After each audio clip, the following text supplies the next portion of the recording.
artificial leg, it was hard not to watch each step. I'd never seen anything that was so awkward and yet so graceful at the same time. Up ahead of us, almost like magic, some people appeared on the side of the road. They hadn't driven up so much as they just come out from their houses, and they were scattered along the highway as Terry passed, and they began to clap and cheer.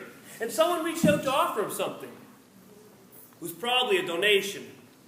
People had been continually pressing money into Terry's hands or passing it through the window to Doug, all going to fight cancer.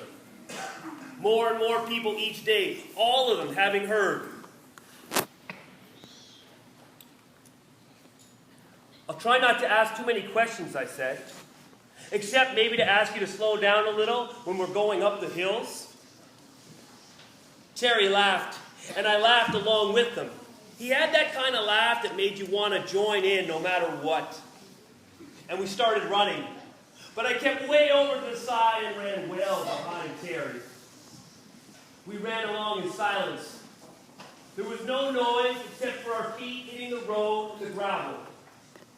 The silence was broken by the occasional whoosh of passing cars and people tapping on their horns and yelling encouragement out their windows. Go, Terry! Terry looked back over his shoulder. You know, you can run a little bit closer if you want. Sure, I said, and I moved up just a little bit. And you know, you can talk to me. It's okay, Terry added. Sure, I didn't really want to bother you. It's all right. Don't worry about it. I moved up closer, but made sure that there was no way I was so close enough to get tripped up by his feet. He said we could talk if there was something I was curious about. Well, do you mind if I ask you one question? No problem. Well, as long as you don't trip me. Just like Terry always cracked a joke. I was wondering, does it hurt, when you run? No, not really. Does it? Well, maybe sometimes, he admitted. Does it hurt today? Sometimes. What do you mean sometimes? I persisted. Sometimes the stump hurts. But only when I put a little bit of pressure on it. Pressure? What sort of pressure? And Terry didn't answer right away.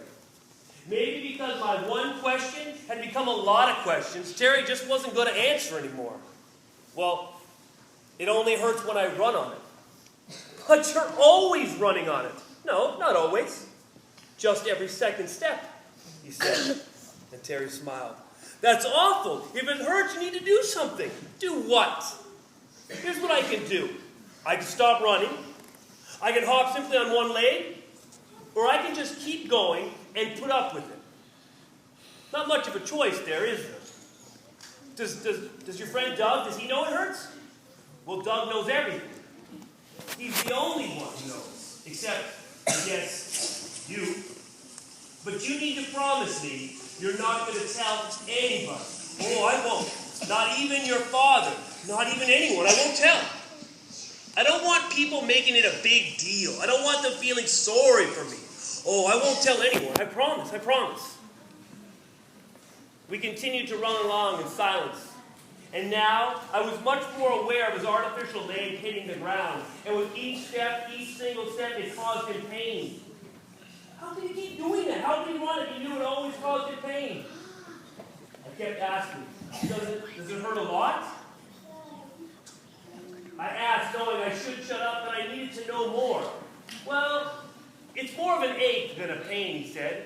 It's sort of like stubbing your toe a few thousand times a day. Terry continued to run, but I slowed down to a walk about 50 yards from the van, the end of our running.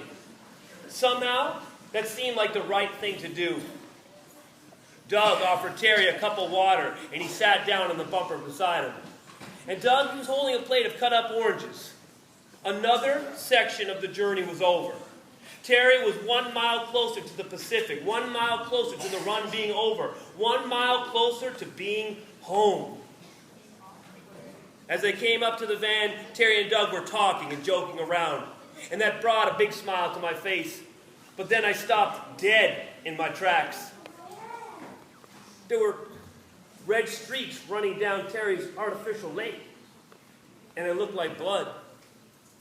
And I gasped, and I brought my hand up and I pointed to Terry's leg, and he looked up at me and then down at his own leg. And 2 red trickles rolling down the side. Terry scowled and muttered something under his breath. I wasn't sure what it was. I'm bleeding. Bleeding, I explained. You're hurt. Well, I'm bleeding. But I'm not hurt.